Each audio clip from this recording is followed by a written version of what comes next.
원 플러스 한우로 고급지게 회식하자. 경성 한우. 400평 규모, 550석 규모의 웨이팅 없는 한우 맛집. 경성 한우. 매일 직접 작업하는 신선한 한우. 가격에 놀라고 품질에 또 놀란다. 경성 한우. 네이버에서 직전 경성 한우를 검색하세요. 여러분 안녕하십니까? 끝판 토론입니다. 우리 정치권을 휘감고 있는 주요 주제를 심층적으로 분석해보는 자리인데요. 오늘은 조금 부담스럽지만 그러나 반드시 다루어야 할 한 사람을 집중적으로 토론하고 분석하겠습니다. 바로 김건희 여사 문제입니다. 김건희 여사가 국정농단의 중심에 있다. 그 의혹이 하나하나 사실로 밝혀지고 있는 상황에서도 왜 우리의 제도와 우리의 규범은 여기에 대해서 진실을 밝혀내지 못하는가. 김건희 여사는 무소불위를 넘어서서 어느 누구도 건드릴 수 없는 철옹성의 존재인가. 이 부분 저희들이 집중적으로 여러분들과 함께 끝판 토론에서 끝까지 파는 정신으로 한번 다뤄보겠습니다. 민주당 강덕구 의원 오셨습니다. 어서 오십시오. 안녕하세요. 강덕구입니다. 반갑습니다. 더 좋은 정치연구소 정호진 대표 오셨습니다. 반갑습니다. 김종욱 정치평론가 오셨습니다. 어서 오십시오. 예, 안녕하세요. 김종욱입니다. 자, 오늘 좀 무거운 주제를 다루어야 하는데 간단히 질문 드리면 김종욱 박사 이렇습니다. 왜 우리는 김건희 여사 문제를 다룰 때 진실이 무엇인지를 묻지 않고 주장이 반반으로 나누어진 이런 상황에서 취사 선택을 해야 하느냐. 정말로 논쟁적인 문제의 일부분을 보고 우리가 김건희 여사 문제를 다루느냐, 아니면 김건희 여사이기 때문에 무조건 실드를 쳐주는 언론이든 아니면 권력의 비호가 있기 때문에 우리는 다룰 수 없는 것이냐, 이런 부분을 오늘 집중적으로 좀 논의를 해보려고 합니다. 김 박사 보시기에 어떻습니까? 제가 볼 때는 그건 일반적인 국민 정서랑은 다른 것 같고요. 말씀하신 것처럼 언론과 방송 환경, 그다음에 집권 여당의 부역 행위, 이런 부분들 자체가 상황 자체를 이렇게 만들었다는 느낌이 들고요. 다 아시겠습니다만 핵심적으로 저는 언론과 방송 문제입니다. 그러니까 매우 좀 길들여져 있는 언론, 방송인 상황인 거죠. 그리고 또 하나는 보수 언론 같은 경우는 이런 행위를 함으로써 권력과 이권을 나눠먹을 수 있다라고 하는 소위 공동 정범으로서의 행위들을 하고 있다는 거 하나 하고요. 그 외에 군소 언론 방송 같은 경우는 소위 이런 문제가 발생하게 되면 엄청난 고소고발이 난무하면서 두려움과 공포에 떨어야 되는 상황들이 반복적으로 벌어지는 거죠. 다 아시겠습니다만 바이든 날리면부터 시작이 됐죠. 바이든 날리면이라는 논란이 불러일으켜지면서 MBC에 대해서 고소고발을 하고 비행기에 태우지도 않는 일이 벌어지면서 소위 권력의 비판적인 언론은 이런 일을 당할 수밖에 없다라고 하는 정확한 사례를 하나 만들어 놓게 되는 이런 상황에서 언론과 방송이 공정하게 보도한다는 건 소위 이 회사의 운명을 걸어야 되는 측면들이 분명히 있기 때문에 저는 그런 상황에서 이것들 갖다가 역전시키었던 가장 중요한 이유 중에 하나는 국민 여론이었습니다. 과거 2016년 소위 박근혜 전 대통령 탄핵 같은 경우도 언론과 방송이 그때도 마찬가지였던 상황이었었거든요. 그리고 그런 어떤 나름대로의 그 여론조사, 국정운영 지지율 자체가 박스권에 갇혀서 상승도 하락도 안 하던 기간이 한 5, 6개월 정도가 진행이 됐었습니다. 그러다가 국민 여론, 광장의 민주주의가 확 작동을 하면서부터 확 엎어진 상황이거든요. 그러니까 누구도 이 상황에서 나오지 않는 거죠. 언론과 방송도 마찬가지지만 목숨을 걸지 않는 상황이 벌어지고 있기 때문에 지금의 이 답답함은 저는 어찌 보면 새벽을 알리고 있는 가장 큰 어두운 상황이라고 좀 봐야 된다.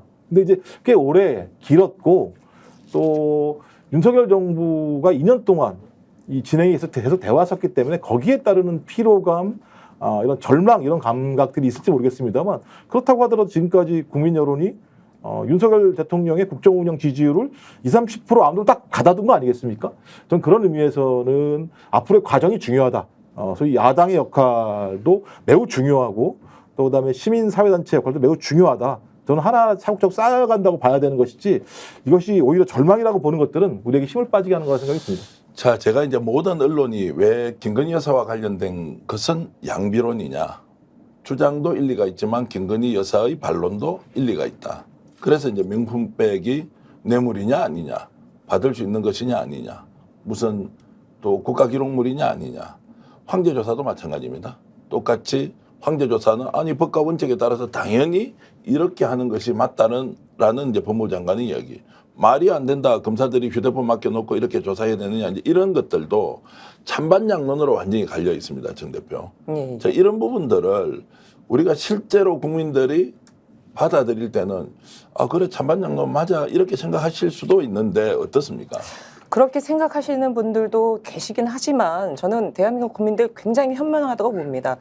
법무부 장관이 예를 들어 그런 거는 황제조사가 아니다라고 하지만 사실 과거에 대통령 부인에 대한 조사의 전례를 봤을 때 별도의 공간에서 그것도 경호처가 담당하는 공간에서 한 적이 없어요. 그렇기 때문에 여러 가지 지금 예시를 봤을 때는 국민들은 이거는 사실은 그동안 대한민국의 법과 절차에 따라서 했던 것과 다르다라고 생각하실 겁니다. 다만 저는 문제는 이런 부분에 있어서 언론도 그렇거니와 정부 기관들이 프레임을 만드는 것 같아요. 법과 원칙대로 했으면 왜 지금 제3의 장소에서 김건희를 불러가지고 그것도 검찰들이 휴대폰 반납하면서 왜 황제조사를 합니까? 그러니까 본인들 스스로가 아니다 우기면서 뭔가의 프레임을 만들면서 사실에 근거한 팩트에 대한 의혹보다는 논쟁의 거리를 만들고 있다 지금 도리어. 그렇기 때문에 이런 부분들에 대한 것들을 어떻게 좀 끊어낼 것인가 이게 앞으로 중요한 부분이 아닌가 싶고요. 언론의 역할 중에서도 사실은 저는 일부 언론들은 공정한 보도를 위해서 노력합니다만 계속 물타기를 하고 있는 부분들이 있습니다. 이런 부분들은 아까 이제 김종욱 박사님도 말씀해 주셨지만 과거의 언론에 비해서 이 사실관계와 이 대한민국의 변화를 위해서 언론이 무엇을 할 것인지에 대해서 다시 한번 되짚어봐야 되는데요. 그런 부분들을 상당히 좀 망각하고 있다라는 생각이 듭니다. 자, 도이치모터스 주가 조작이나 이종호 사건이 계속 국정농단으로 이어지는 것은 조금 이따가 다루기로 하고요. 제가 이제 강덕구 의원께 여쭤보고 싶은 것은 양평 게이트 우리나라를 발칵 뒤집어 놓은 사건이고 거기에 대해서 어제 이제 최근에 이렇게 이제 기자회견까지 하시면서 야 양평 게이트 이거 다 사라져 버렸나? 우리 왜 이거 조사 안 하지? 수사하지 않지? 진실은 어디 갔어? 오히려 그것이야말로 엄청난 국정농단 농단의 게이트인데 왜 여기에 대해서 우리 사회는 여전히 침묵하고 있습니까? 우리 사회는 여전히 침묵하고 있다라는 말씀하셨는데 저는 개인적으로 동의하지 않습니다. 사실 뭐 민주당 포함해서 범야권에서 양평 게이트 관련해서 집요하게 그리고 계속 얘기를 해왔습니다. 그리고 상당 부분 팩트가 밝혀졌습니다. 그렇기 때문에 우리가 그걸 근거로 해서 국정조사 특검을 해야 된다라고 주장을 하고 있는 거고요. 국정조사와 특검을 하면 마지막 누가 왜 버튼을 눌렸는지 그리고 김건희, 윤석열 두 부가 관련돼 있는지 안 돼 있는지 이것만 확인되면 다 끝나는 거거든요. 그렇기 때문에 저는 마지막 관문만 남았다고 생각을 하고요. 그것과 관련해서 윤석열 대통령 부분은 두려운 거죠. 저는 사실은 우리 양평 게이트나 우리 뭐 최혜병 문제나 모든 이슈가 다 본질은 마찬가지라고 생각합니다. 한편으로는 워낙 이슈가 많기 때문에 이슈가 이슈를 덮는다 이런 것보다 계속 이슈가 터져 나오는 거죠. 그리고 좀 전에 우리 김종욱 선생님이 말씀하셨지만은 우리 그 언론 방송 관련된 여러 가지 그 현실을 말씀하셨는데 저는 이 자본주의 국가에서 언론과 방송의 역할이 큰 틀에서 가치제로서의 역할이 있고요. 이제 두 번째로는 상품으로서의 역할이 있는 거잖아요. 근데 가치제로서의 역할은 이미 사라진 지 오래고요. 상품으로서의 역할만 하고 있는 거 아닙니까? 그러다 보니까 지금 양비론으로 몰아간다라고 말씀하셨지만 뭐 객관적인 척하고 공정한 척하지만 그 이면에는 권력과 야합하고 그 이면에는 자본과 야합하고 어떻게 보면 대한민국 언론사의 그야말로 첨예해야 될 모순이 지금 윤석열 정권에 들어와서 가장 그 모순적인 부분이 이런 김건희 관련된 포함해서 권력에 대한 입장 이런 것들을 통해서 지금 윤석열 정권의 민낯이 다 드러나고 있는 거잖아요. 저는 이 다음에 역사가 윤석열 정권의 언론과 방송의 흑역사를 어떻게 기억할까 이런 걸 생각하면 저는 언론사 방송사에 근무하는 우리 기자 여러분 포함해서 좀 자기 검열이 있어야 된다라는 게 제 개인적인 생각입니다. 그나마 스픽스 포함해서 우리 이 범 시민 진영 나름대로 그야말로 주류 언론과 맞서서 당당하게 싸우는 방송 덕분에 그래도 버틴다. 뭐 이렇게 말씀드릴 수 있습니다. 근데 양평 게이트 관련해 좀 여쭤보면요. 예, 이게 이제 국민들이 체감하는 것은 작년에 우리 사회를 발칵 뒤집어 놓았는데 지금 이것이 수사도 진행이 안 되고 실제적 진실이 드러나서 국가가 공적으로 발표하는 것도 없고 야당만 이제 나서 가지고 계속 이걸 특검해야 한다 이런데 반응이라는 것이 야당과 범야권이 적극적으로 나서는 건 좋은데 민주당과 왜 여기에 단 한 발짝도 구체적인 진척이 없느냐. 이제 이런 부분에서 정말로 권력과 언론이 야합하고 있는 것이냐. 이제 이런 부분에 대해서 국민들에게 좀 실체적으로 얘기를 해야 되는 거 아니냐라는 생각이 드는데요. 사실 제가 6월 28일 이제 뭐 한 달 전쯤에 우리 안진걸 소장 그리고 전 양평 시민사회단체 또 여현정 의원 포함해서 여러분들과 함께 국회 정론관에서 처음 기자회견을 하고 이슈화를 했었죠. 그때 안진걸 소장이 얘기했던 부분이 기억납니다. 우리 정치인들 국회의원들한테 이것과 관련된 얘기를 하고 같이 좀 기자회견을 했으면 좋겠다. 같이 좀 이 사건에 대해서 파헤쳤으면 좋겠다라고 얘기를 했는데 좀 우리 의원분들이 좀 부담스러워하고 그리고 또 언론에서도 부담스러워하고 뭐 이런 저런 얘기를 들었는데 결론적으로 말씀드리면 사실 그래도 저는 언론이 일정 정도 역할을 한 부분이 있는데 보수 언론에서는 상당 부분 지금 침묵하고 있는 거잖아요. 그렇지만 그래도 상당 부분 밝혀졌는데 권력의 한 축인 경찰이나 권력의 한 축인 검찰이나 이런 이런 권력기관들은 이걸 애써 외면하고 있는 거죠. 그리고 핑퐁으로 계속 돌리고 있는 거고요. 그렇기 때문에 저희들은 특검을 주장하고 그렇기 때문에 국정조사를 주장하는 거죠. 그리고 가장 본질적인 부분은 마지막 여기에 윤석열 대통령 부부가 관련성 이게 제일 중요한 포인트인데 왜 권력기관에서 이걸 계속 차일피일 미룰까요? 저는 마지막 그건 뭐 대통령 부부만이 알겠지만 이미 다른 사람들은 다 아는 거 아닙니까? 그렇기 때문에 저는 시간이 좀 필요하겠지만 결국 진실은 밝혀지고요. 그리고 권력기관이라고 하는 기관에서도 시간이 지나가면 이 부분에 대해서 밝힐 수밖에 없는 상황들이 올 수밖에 없다라는 게 제 생각입니다. 조금 전에 이제 정호진 대표가 했던 말 중에 일부 언론은 그래도 진실을 추구하고 있지만 뭐 다수의 언론은 그렇지 못하다는 여기에서 이제 일부 언론이라도 진실을 정말 추구하고 있는지 저는 근원적인 좀 질문이 들었어요. 양평 게이트와 관련해서 이게 정말로 고속도로 노선을 바꿔버린 거 아니에요. 너무너무 큰 정말 이게 이제 집단적 범죄 행위인데 여기에 대해서 1년 동안 아무것도 진척이 안 된 상황을 누군가 끝까지 따지고 물어야 하는데 묻지 못하는 우리 사회의 현실. 그러면 실제로 검찰이나 경찰이 아예 고소고발에 대해서 수사를 하지 않는다. 그렇다고 해서 이걸 그대로 넘어갈 수 있습니까? 당장 주민들은 수도권에 살고 있는 시민들은 시도민들은 고속도로 빨리 이용해야 되는데 아무것도 국가가 진행을 하고 있지 않단 말이에요. 왜 우리는 여기에 대해서 국민들이 정당의 정쟁 뭐 이런 거 다 떠나가지고 항의하지 못하느냐? 거기에 있는 주민들이 이해 당사자로서 왜 주장하지 않느냐?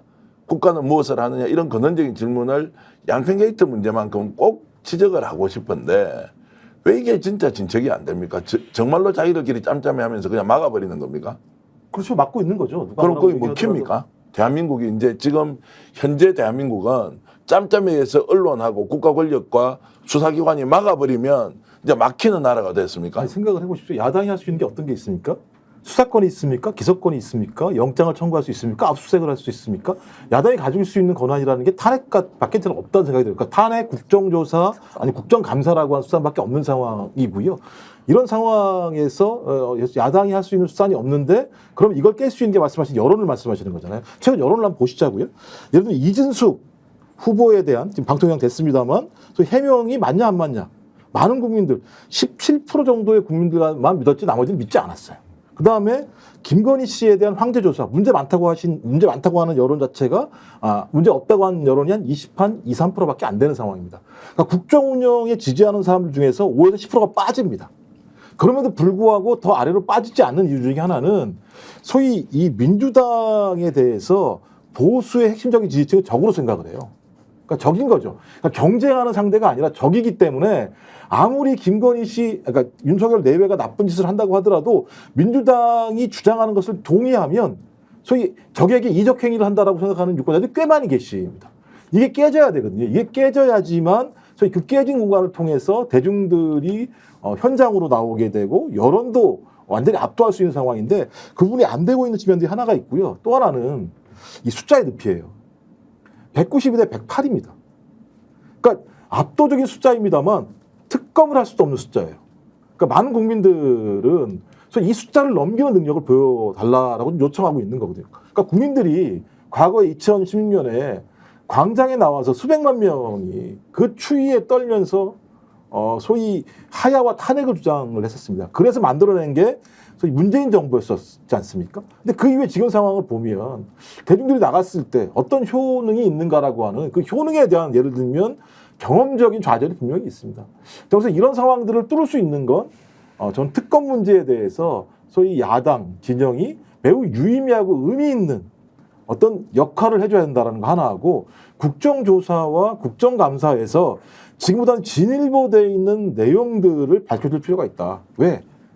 야당 진영은 수사권, 압수수색, 영장 청구를 할 권한이 없기 때문에 그렇습니다. 그래서 지금은 그런 것들을 하나하나 차곡차곡 쌓아나가는 거라고 보고 있고요. 많은 국민들이 이걸 지켜보고 있는 상황이다. 전 그래서 전 가을 이슬이 내리기 시작하고 소위 천운이 올 정도가 되는 상황이 오면 저는 말씀하신 것처럼 소위 야당도 할 수 없는 상황이라면 국민이 나설 수밖에 없다라고 하는 여론들이 저는 올라올 거라 생각이 들고요. 아직까지는 전 예열자 과정이 있다고 생각을 합니다. 강 의원께 좀 여쭤보면 이게 실제 논란거리가 되는 겁니까? 아니면 자기들끼리 짬짬해서 그냥 아예 덮어주기 하는 겁니까? 양평고속도로. 양평 게이트 같은 경우. 사실 저는 양평 게이트의 가장 큰 문제는요. 이 정권 들어서 이 양평 게이트가 터졌다라는 거죠. 그러니까 양평 고속도로의 시작은 인수위부터 시작된 거잖아요. 사실상 대통령이 집권을 시작한 다음부터 한 거잖아요. 이거는 대단히 심각한 겁니다. 이거는 사실이 밝혀지면 만약에 대통령 탄핵이 문제가 아니고요. 대통령 하야시켜야 된다는 게 제 생각입니다. 그런 거 아닌가요? 그러니까 모든 걸 걸고 막는 겁니다. 그리고 55% 노선이 바뀐다는 건 상상이 안 됩니다.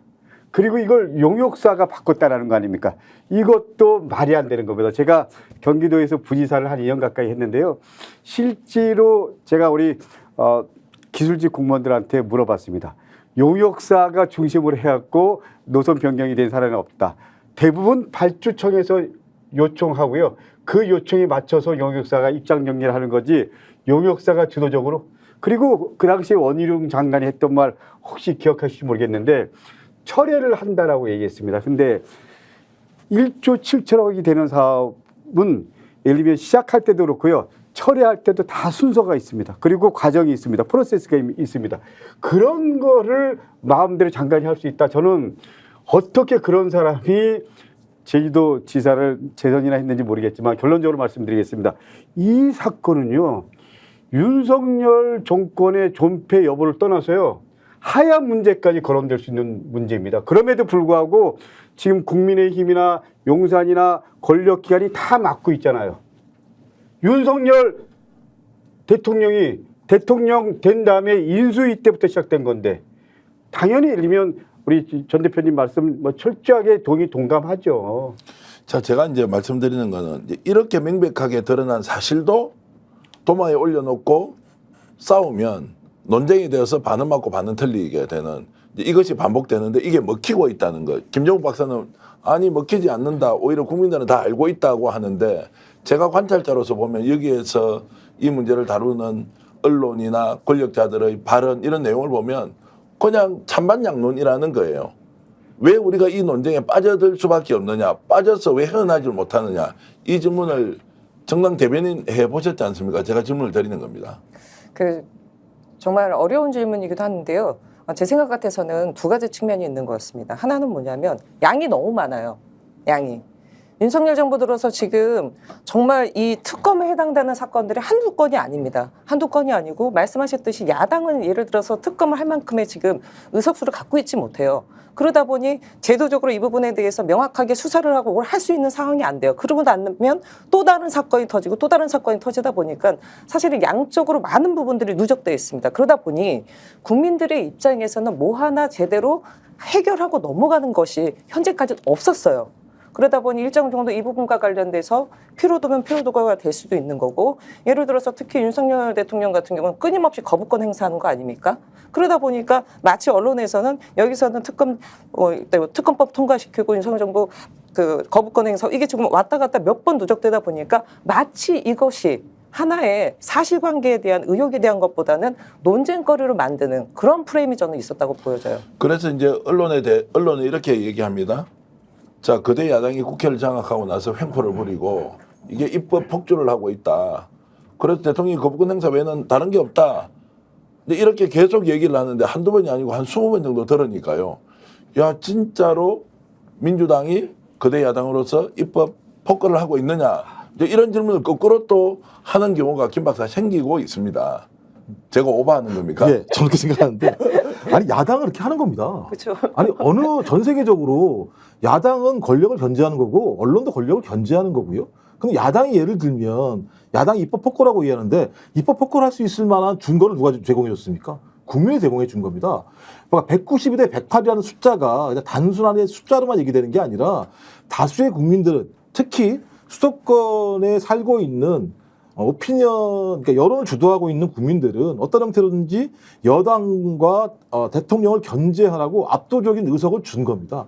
압도적인 의석을 줬으면 거기에 맞게 분야별로 소위 무엇이 문제인지 제기해야 되는 것이고요. 그 문제들을 제어하기 위해서 현행 법률과 다른 법안을 통해서 그것을 다 견제하고 억제해야 되는 게 상식적인 겁니다. 근데 말씀하신 것처럼 언론은 그렇게 얘기 안 하죠.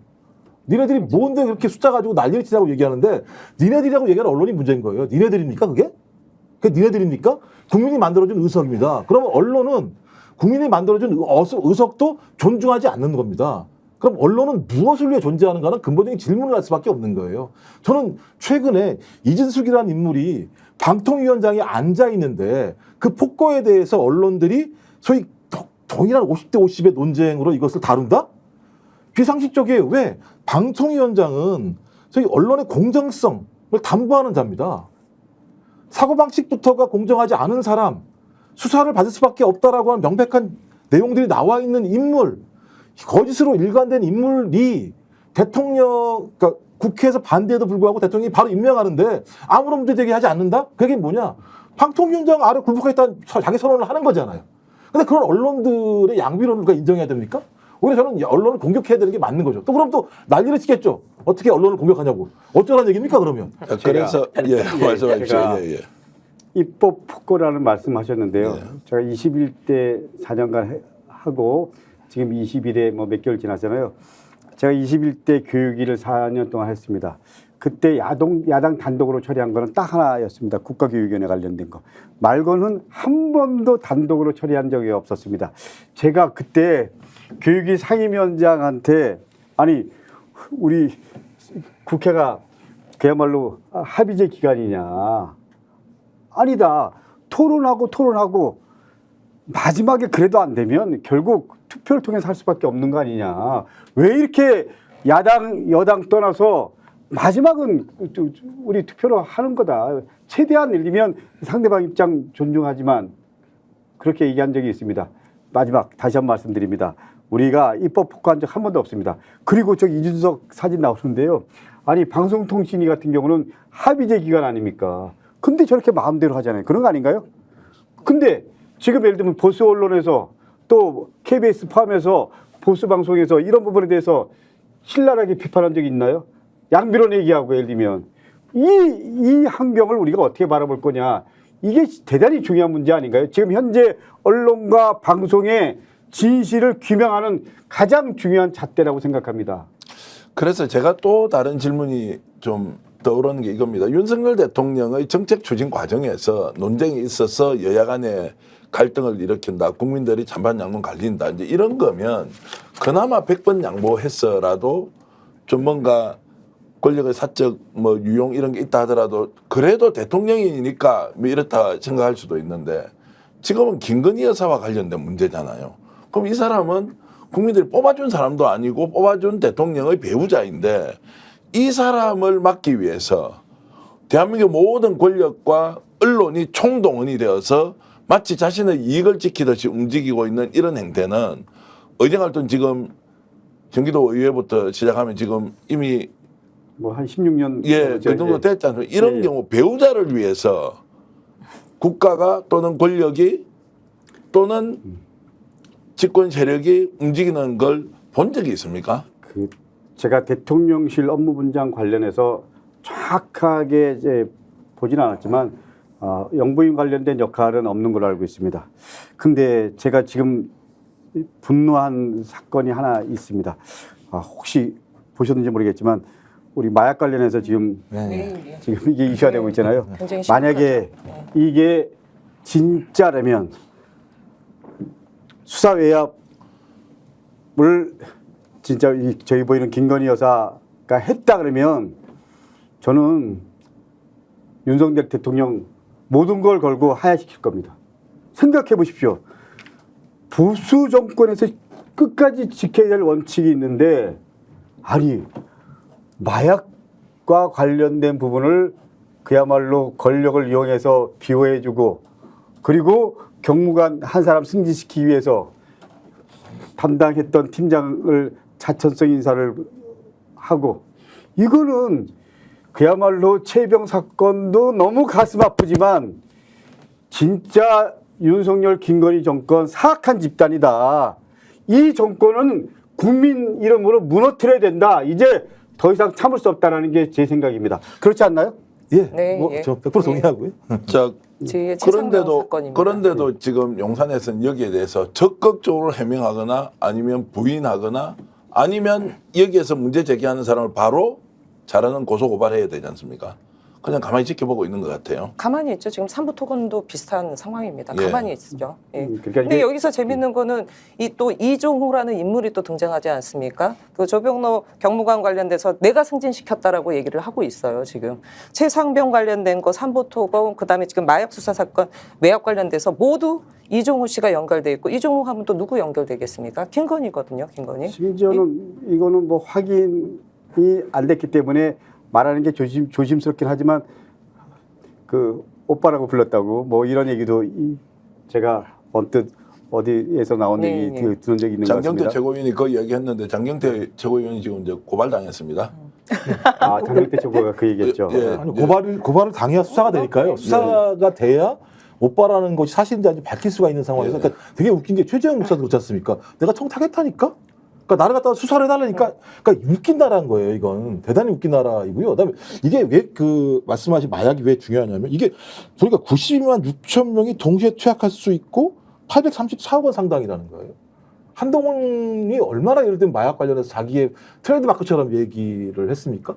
이 아주 중대한 수사를 한 사람이 백모 경장이지 않습니까? 근데 그 백모 경정이 강서 쪽으로 좌천이 되는 일이 벌어져. 이럴 수 있는 힘이 어디 있습니까? 상식적으로.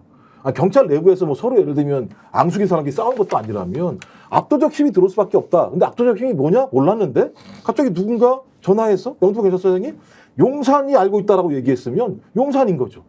아니 영등포 경찰서장이 용산을 갖다가 없는 용산을 데리고 와가지고 용산으로 압력을 넣었다라고 얘기할 수 있겠습니까? 좀 그렇다면 이 사실은 어떤 형태로든지 용산에 있는 그러니까 이게 무슨 뭐 이종호를 통해서 김건희가 알았냐 몰랐냐를 떠나서 용산에 누군가가 여기에 개입했다면 되게 중대한 예를 들면 권력형 게이트 이게 있죠. 더군다나 재밌는 거는 그 영등포 경찰서장은 지금 또 용산에 있습니다. 예. 이게 서로 물고 물리고 있어요. 뭔가 하나의 큰 커넥션이 있는 거죠. 이 사건은 그 제2의 최상병 사건이라고 규정해도 저는 무방하다고 보고요. 아니, 대단히 심각한 문제가 지금 드러나고 있는 사실은 거죠. 제2의 최병 사건이라고 규정해도 된다고 생각합니다. 왜냐하면 이게 대통령실에서 수사에 개입한 정황이 지금 드러나고 있잖아요. 마약 수사는 용산에서 사건 내용을 알고 있다. 심각하게 보고 있다고 수사팀에 전달을 된 이후에 수사 개입 정황이 이제 본격적으로 드러나고 있죠. 그리고 마약 수사를 그 서울청 형사과장 그리고 인천세관 국장 등이 전방위적으로 수사 내용 수정을 요구했습니다. 그런데 이를 거부하자 마약 수사대 수사로 수사를 이관했습니다. 거기다가 담당자를 수사에서 배제시키고요. 그리고 수사를 담당했던 책임자를 소위 뭐 차천성 인사로 그 지구대 대장으로 보냅니다. 그 소위 백혜령 수사팀장인데 네. 얼마나 심각합니까? 그러니까는 최병이라는 표현, 우리 해병대원 순직 사건이랑 스토리가 똑같습니다. 제가 서울 양평 고속도로 관련해서 우리 안진걸 소장이 가져왔을 때 제가 확신했던 건요. 제가 서울 양평 고공지구 관련해서 그 스토리랑 똑같더라고요. 이것도 보고 야 똑같네. 이 정권이 그야말로 게이트를 보면 청와대에서 개입하고 그리고 거기에 누군가가 또 부탁하고 그 부탁을 또 받아서 로비하고 이 내용들이 다 똑같습니다. 대통령이 아시는지 모르는지 막 그냥 화를 내고 격노하고 그 보면 누군가가 또 연결돼 있고 사건 하나하나의 이제 스토리는 들어보면 볼수록 막 분노가 치밀지만 좀 다른 각도에서 김정욱 박사께 질문을 하면 자 수사기관이라는 데 종사하는 사람 이 사람들은 기본적으로 공직자이면서 국민들을 떠받들고 사는 사람이잖아요. 신뢰가 얼마나 중요합니까?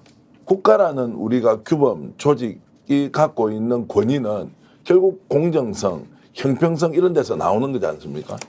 이걸 깡그리 무시하는 주체가 권력자가 아니라 권력자 밑에 지금 일하고 있는 검찰, 경찰, 조직 구성원들이 여기에 집단적으로 범죄 행위자로 뛰어들고 있지 않습니까? 저는 이 문제를 좀 지적을 하고 싶은 거예요. 왜 경찰과 검찰, 특히 지금도 이종호가 개입했다고 하는 마약사건 수사에 경찰의 고위직들의 행태, 이 사람들이 진짜 사람 대접해줘서 되겠습니까? 라는 질문을 던지고 싶은 거예요. 그러니까 그렇게 나쁜 짓을 해도 대통령이 되잖아요. 그러니까 검사로서 그렇게 나쁜 짓을 해도 그런 예를 들면 아주 그 강압적인 수사를 통해서 대통령이 됐고 대통령 하에 있는 검찰 출신들은 다 좋은 자리에 가 있고 뭐 예를 들면 이복현이라는 검사가 지금 금융감독원에 가 있는 상황을 보면 사실 이해가 안 되는 겁니다만 말씀하신 것처럼 사법적인 직책에 있는 사람들은 자기가 가지고 있는 사법적 권한을 활용을 해서 권력과 결탁을 하면 항상 승승장구한다라고 하는 신화가 윤석열이라고 하는 검찰총장 출신의 대통령이 되면서부터 완성된 측면이 분명히 있는 거죠. 전 그렇다면 그 사람들은 판단을 하겠죠. 어디에 자기가 의척하는 것이 자기의 미래를 위해서 좋은 것인가. 말씀하신 것처럼 그나마 검찰 내에서 전 다 좋다고 생각하지 않습니다만 송경수 서울지검장이 그나마 야 이 수사 이거 창피해서 어떡하냐. 우리가 공개적으로 대통령 부인을 갖다가 수환이라도 해야 되는 거 아니냐라고 얘기했다가 어떤 일이 벌어졌습니까? 바로 인사이동해버렸습니다.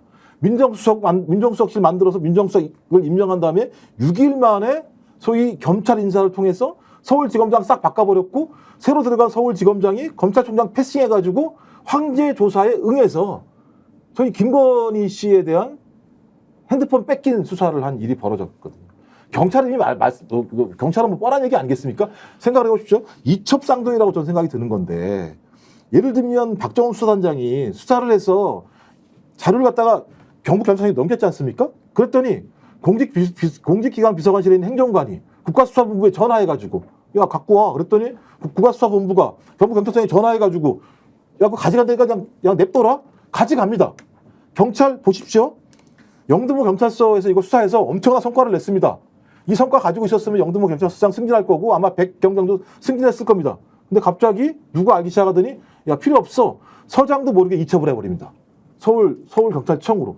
이런 일이 빈번하게 벌어지면 어떻게 하시겠습니까? 그냥 정의롭게 싸우는 게 중요한 게 아닌 거죠. 아주 중요한 말씀하셨는데요. 그 윤석열 정권 들어와서 행안부에 경찰국이 신설을 됐잖아요. 실제로 이상민 장관을 여태까지 좀 가장 큰 이유는 뭐 측근이고 신복이기도 하지만 경찰의 인사를 통해서 통제하는 거잖아요. 경찰들이 사실 총경이 되면 경무관 되고 치안감 되고 이런 부분들이 무지 어렵습니다. 제일 승진에 대한 강박감이 있는 집단이 경찰 집단입니다.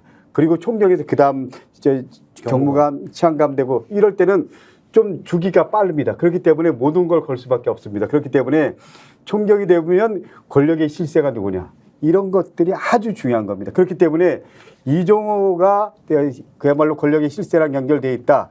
그러면 다 이종호한테 붙는 겁니다. 예를 들면 그렇기 때문에 이 사람들은 모든 걸 걸고 권력에 잘 보여야 됩니다. 그렇기 때문에 이런 마약 수사 뭐 이런 부분도 그렇게 될 수밖에 없는 겁니다. 근데 성진이 오면은 양심도 버리고 국가공직자로서 갖고 있는 도덕성, 윤리의식 이런 거 다 버립니까? 대학에서 아이들 가르치는데 총장이 어떻게 저한테 그러십니까? 아니, 총장이 종친 교수 시켜주니까 오늘부터 아이들한테 교육 가르치는 거 정치학, 북한 정치 어떤 건지 가르치지 말고 북한은 주적이니까 두들겨 부숴야 되고 북한은 태어난 것 자체가 인종적으로 차별적이고 이들은 영원히 못 살 사람이 지구에서 퇴출해야 된다고 하는 말도 안 되는 거짓말을 가지고 아이들을 가르치라고 하고 그걸 가르치면 내가 종신 교수가 된다 이러면 가르칩니까? 양심 때문에 그렇게 하지 않잖아요. 아까 말씀하신 것처럼 제가 이제 말씀드리는 게 그런 부분인데 네, 많은 국민들은 그래서 박정훈 전 수사단장을 지키려고 하는 거고, 예. 그다음에 지금 최근에는 백희령 경정을 지키려고 하는 건 뭐냐면 적어도 저런 분들이 계셔야 권력이 지들 마음대로 이권에 개입해서 소위 무수한 이득을 얻으려고 하는 일들이 그나마 막힐 수 있지 않을까라는 생각을 가지고 있다는 생각이 들고요. 하지만 지금 그 반대편에는 공수처 보십시오. 그래서 이종호를 수사하고 있는 사람들이 오히려 과거에 이종호를 변호했던 사람들이지 않습니까? 근데 지금에서 하는 얘기는 뭐냐면 자기 몰랐다는 거예요. 이제 와서 알았다. 말도 안 되는 소리죠. 어떻게 그런 머리로 제가 볼 때는 변호사를 냈고 검사를 냈고 공수처 검사를 하는 상황이죠. 전 그래서 문제는 저는 사법기관들이 정치화되면서 그런 사람 자체들이 오히려 제가 볼 때는 자기가 앞으로 더 나아갈 수 있는 권력에 더 다가갈 수 있는 길이라고 생각하는 이런 메커니즘이 거의 일상화된 구조인 것 같아요. 그러니까 예. 대학 교수사회랑 경찰이나 검찰 이랑 약간 좀 다른 게 있습니다. 대학 교수사회는 조교수가 되면 정년이 보장되는 거 아닙니까? 물론 그 사이에 뭐 논문을 내면 몇 년에 몇 개 이상 써야 되고 뭐 이런 건 있겠지만 교수가 되면 종신으로 갑니다. 예, 그죠?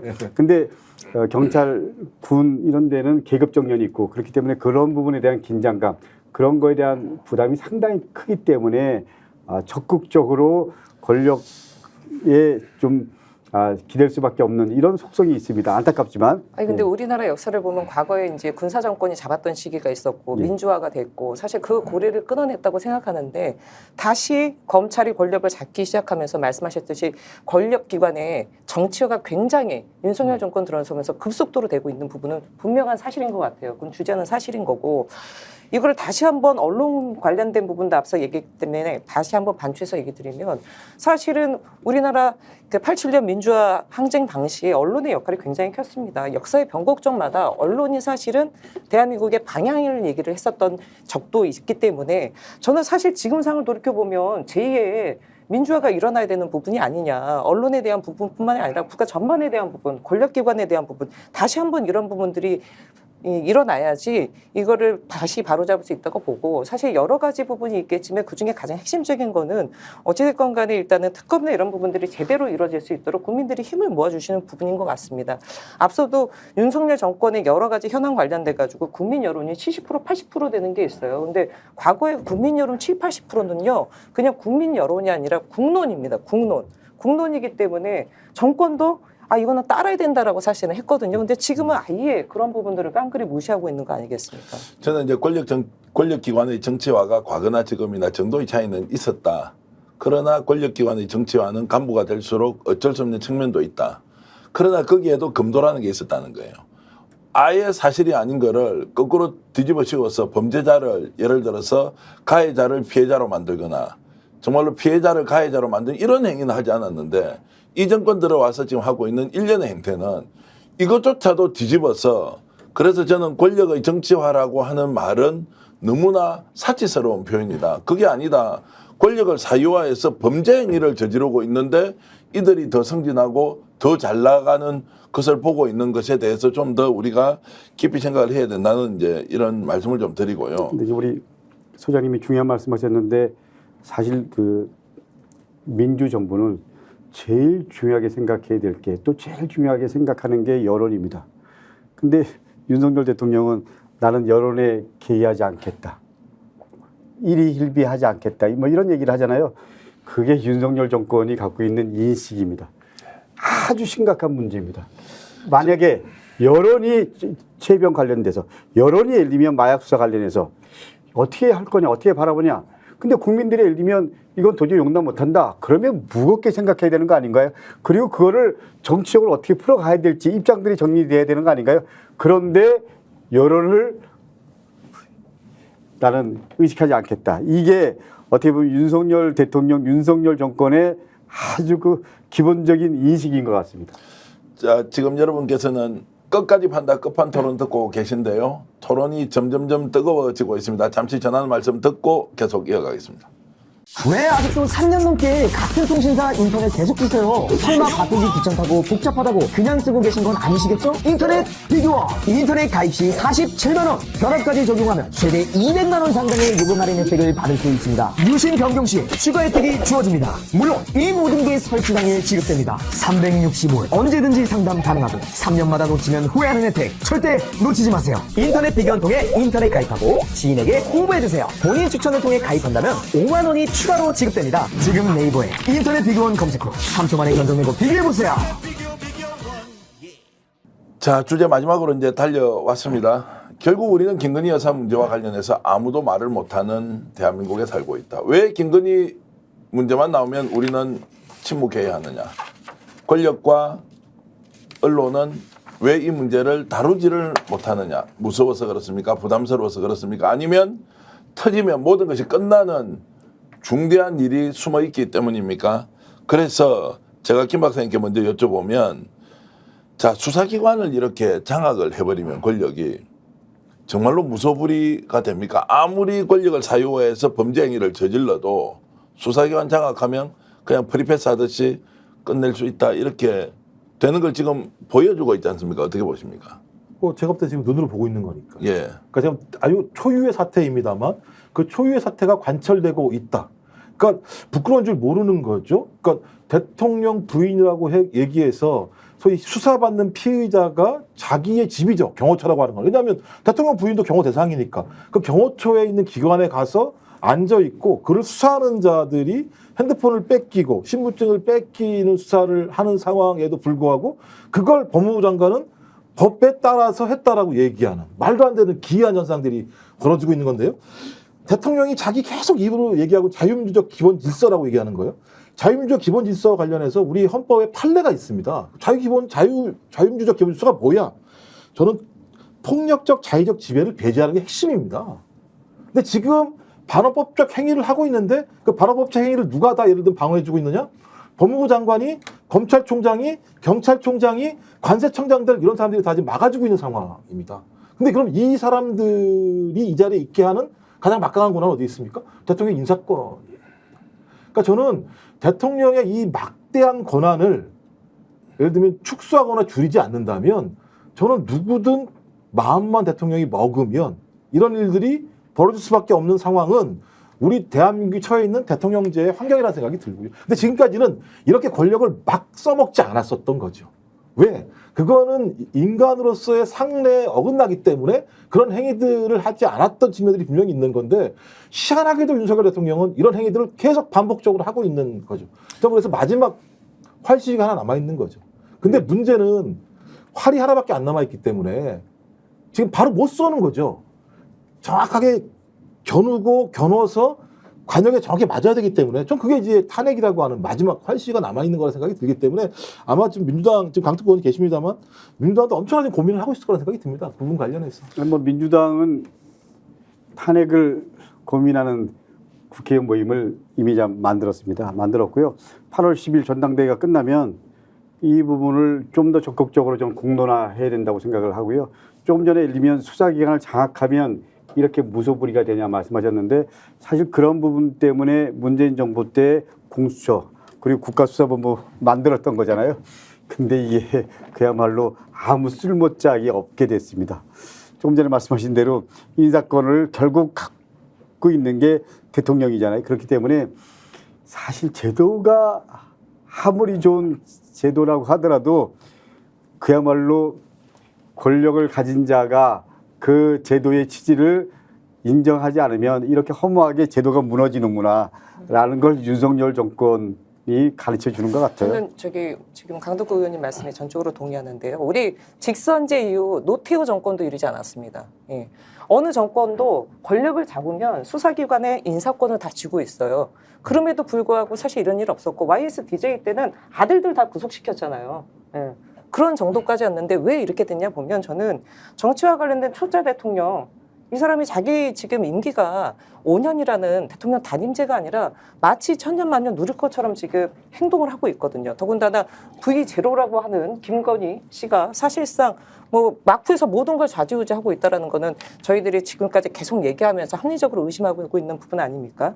어떤 마인드와 어떤 국정 철학을 갖고 대통령이 임하느냐에 따라서 사실 많은 부분들이 달라질 수 있다는 부분들을 윤석열 정부가 보여주고 있고요. 여기에 사실은 각급 권력기관에 속해 있는 사람들도 저는 상당히 많이 문제가 있다고 봅니다. 과거에도 물론 이런 부분들이 많았습니다만 지금 이 윤석열 정부가 벌이고 있는 각종 이 의혹들과 관련된 부분에 있어서 일정 부분 많은 부분에 있어서는 부역을 하고 있는 부분이다. 물론 안 그런 공직자분들도 계시겠지만 하지만 이 정부의 임기는 이제 얼마 남지 않았기 때문에 임기 끝나고 나서 벌어질 일들이 어떤 일이 벌어질지에 대한 부분들은 많은 분들이 좀 상상을 많이 하고 있지 않을까 싶습니다. 하나의 사례만 말씀드리면 이제 대통령제가 얼마나 큰 미국 사례인데요. 트럼프가 선거에서 지고 난 다음에 뭐라고 얘기하느냐? 백악관을 공격해라. 자기 입으로 얘기를 합니다. 백악관은 그래서 막 사람들이 난입을 하잖아요. 그랬더니 야 빨리 연방군을 투입하라 그랬더니 대통령이 거기에 대해서 예를 들면 3시간 동안 지연을 시켜요. 그 다음에 일이 다 벌어지고 난 다음에 뭐라고 그러냐면 또 수사하지 말라고 얘기해요. 이 진입한 사람에 대해서. 그러니까 대통령이라는 권한이 이렇게 막강하기 때문에 트럼프 같은 기형적인 인간을 만나게 되면 이런 사태가 벌어지게 되는 건데요. 저도 지금도 우리도 마찬가지입니다만 적어도 윤석열이라고 하는 대통령을 만나면서부터 사기적이지 않은 사례들이 상례처럼 벌어지고 있는 상황. 그러니까 제가 볼 때 어느 순간 국민들이 이게 뭐지? 그러니까 제가 볼 때 오히려 그냥 계속 연타를 맞는 것 같은 느낌이 들었을 거라는 생각이 분명히 들거든요.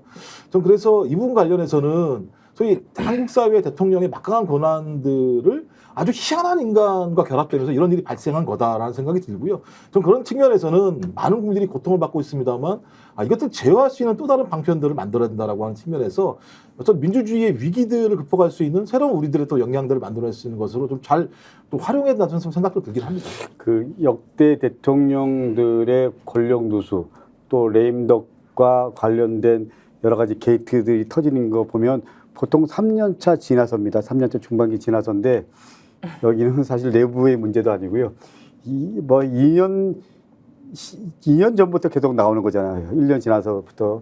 그렇기 때문에 제가 보기엔 올해 국감 시작되고 그리고 탄핵 관련해서 거리로 나가기 시작하고 그러면 아마 내부의 제보도 본격적으로 나올 것 같습니다. 그러면 제가 보기에는 윤석열 대통령 그리고 국민의힘에서 감당 못할 수도 있습니다. 아마 한동훈 대표도 상당히 고민이 많을 거예요. 예를 들면 이럴 때 김건희 어떻게 해야 돼? 이럴 때 윤석열 어떻게 해야 돼? 그리고 어느 시점에 대통령 선거 해야 돼? 이런 정무적 고민 속에서 저는 한동훈 항상 내부의 고민에서 균열이 생기는 건데요. 한동훈 윤석열 정리해야 될 수밖에 없는 상황이 되면 저는 민주당이랑 같이 해서 윤석열 탄핵시킬 수도 있다고 생각합니다. 강 의원께서는 지금 말이 어떻게 생각하세요? 예, 그럴 수 있다고 생각합니다. 네, 그럴 수 있다고 생각하시죠? 아니 박근혜도 마찬가지였잖아요. 네. 용산에서 가장 실질적으로 영향이 큰 사람은 김건희 여사라고 보는 거죠. 당연히 김건희 여사님이십니다. 김건희 여사가 이제 실질적인 영향을 행사한다. 그러면 김건희 여사에게 국가라는 것은 이 사람의 생각에 국가란 무엇이죠? 김건희 여사에게 국민은 무엇이죠? 국가는 김건희 여사 입장에서는 먹이 사슬이지, 먹이. 가장 좋은 먹잇감이죠. 왜냐면 남편이 국가의 최고 넘버원이니까 남편의 권력을 이용해서 가장 좋은 먹잇감이다. 그러니까 국가라는 곳을 본인의 사적 이익을 편취하기 위한 가장 좋은 수단으로 생각을 한다는 것. 그렇죠. 그러니까 이게 사고의 지식의 또는 경험의 크기나 그리고 정말로 깊이로 보면 매우 수준 낮은 접근 아닙니까? 그렇게 해서 일이 계속 드러나고 있는 그러니까 것이고. 제가 볼 때 국가관이 없는 거고요. 공사 구분이 없는 거고요. 제일 중요한 문제는 김건희 씨의 문자예요. 한동훈에게 문자를 보낸 거 아니겠습니까? 상식적이라면 대통령의 권한을 인정한다면 대통령한테 얘기하는 게 맞아요. 상식적으로. 대통령을 뭘로 생각하길래 소위 본인의 사과 문제에 대해서 한동훈이라는 인물과 협의를 하려고 했다라고 하는 측면 자체는 저는 김건희 씨는 대통령도 지금 패싱을 하고 있다라고 볼 수밖에 없는 측면이 아니 있는 어떻게 보면 한동훈 대표한테 문자 보내는 건 이해하는데요. 우리 최재형 목사님 포함해서 새벽 몇 시에 막 그냥 한두 시간 하고 이런 사례가 여러 건이잖아요. 아니 뭐 저는 정신 세계가 이상합니다. 동의가 안 됩니다. 생각해 보십시오. 대통령 부인인데 그리고 검찰총장 부인인데 새벽 이게 통상적으로 상식적으로 이게 이해가 되나요? 아니 뭐 형수님 도련님 사이였으니까 옛날에는 뭐 그럴 수도 있다고 생각할 수도 있겠지만 얼마 전에 또 나온 게 진중권 교수랑 뭐 57분 통화했다 뭐 이런 것도 있지 않습니까? 근데 저는 김건희 씨 같은 경우는 뭐 예전에 그런 얘기 있었지 않습니까? 워낙 무속 좋아하니까 대통령 그 영부인 되기 전에 어떤 점쟁이가 군모가 될 상이다 뭐 이런 얘기 해가지고 주변 사람들한테 나 군모 될 상이라 이런 얘기 막 하고 다녔다 그런 얘기도 있었는데요. 대통령의 부인이 되는 영부인이 되는 것을 그냥 예전 조선시대의 중전마마 되는 것처럼 생각하는 것 같아요. 그래서 자기가 누릴 수 있는 권력과 자기가 행할 수 있는 거를 마음대로 한다. 다시 말씀드려서 대통령의 영부인으로서 무엇을 해야 하는지에 대한 기본적인 개념이 없다. 저는 그렇게 보여집니다. 김 박사님, 예, 말씀하십시오.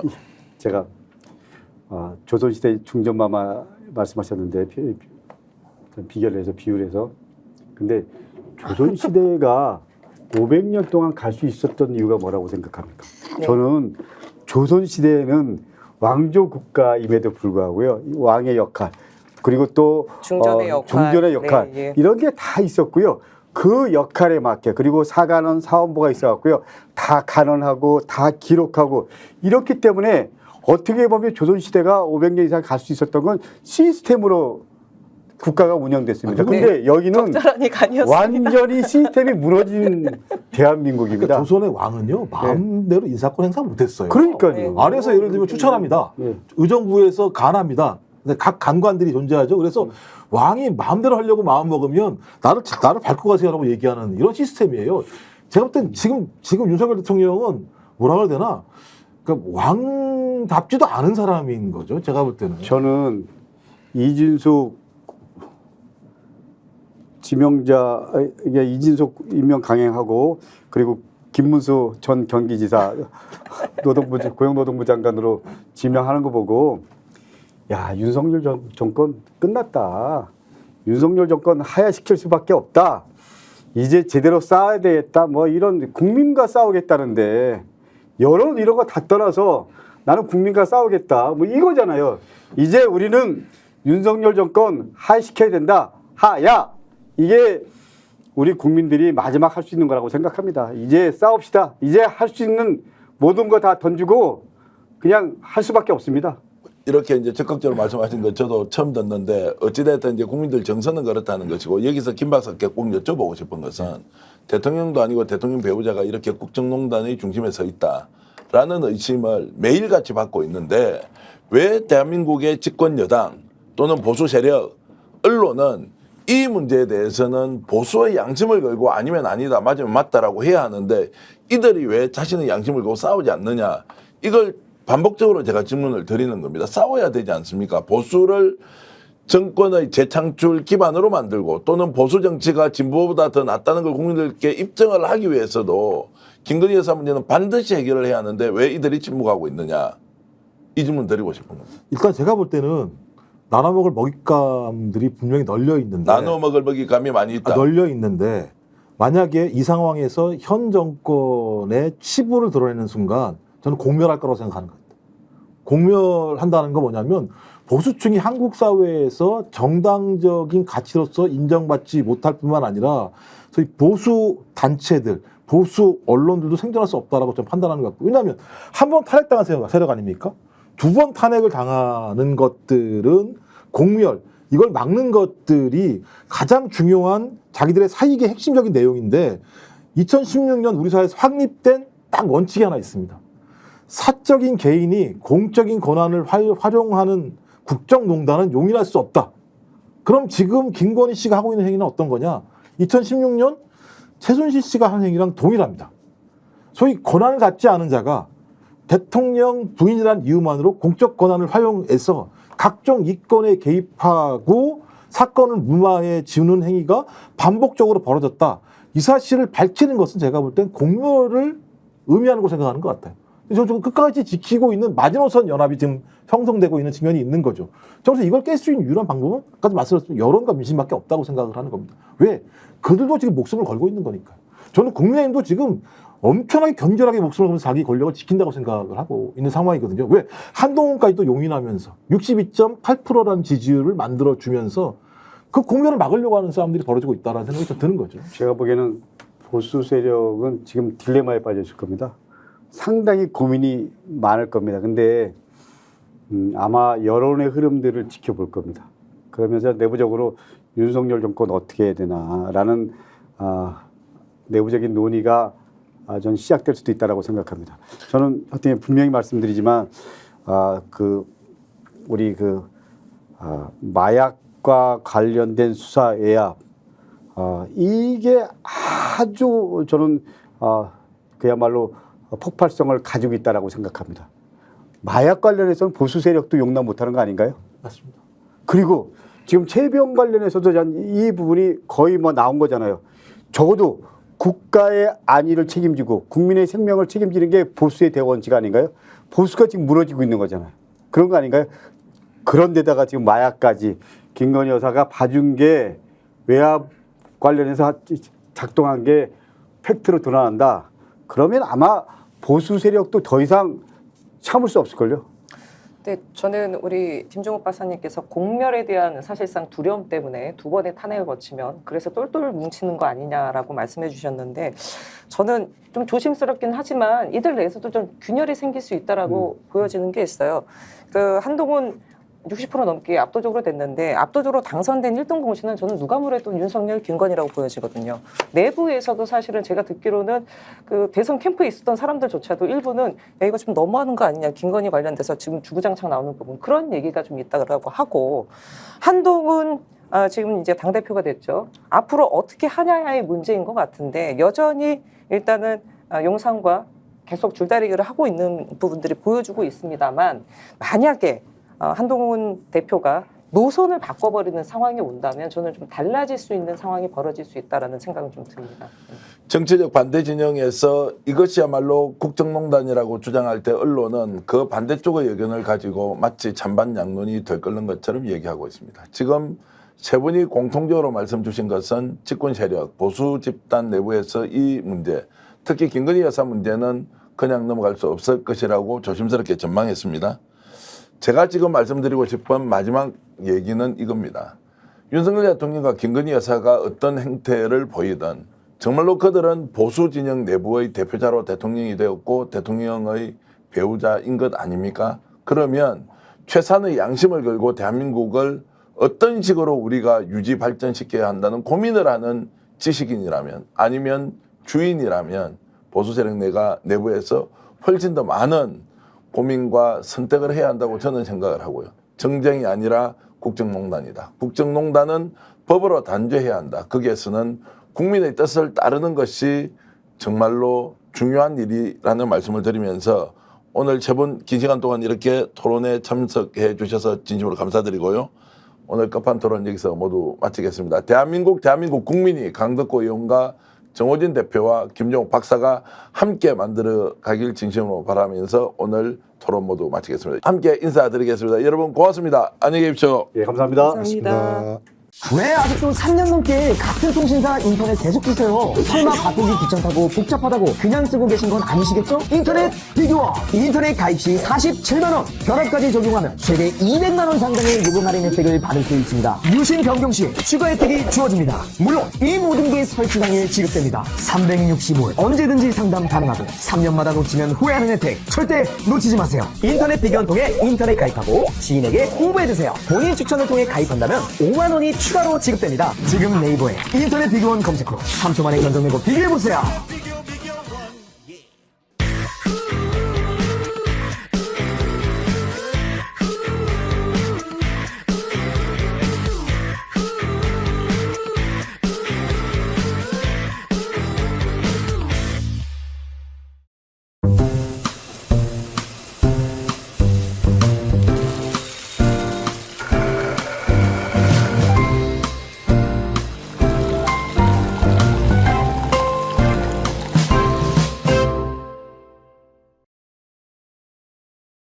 보험에도 점검이 필요합니다.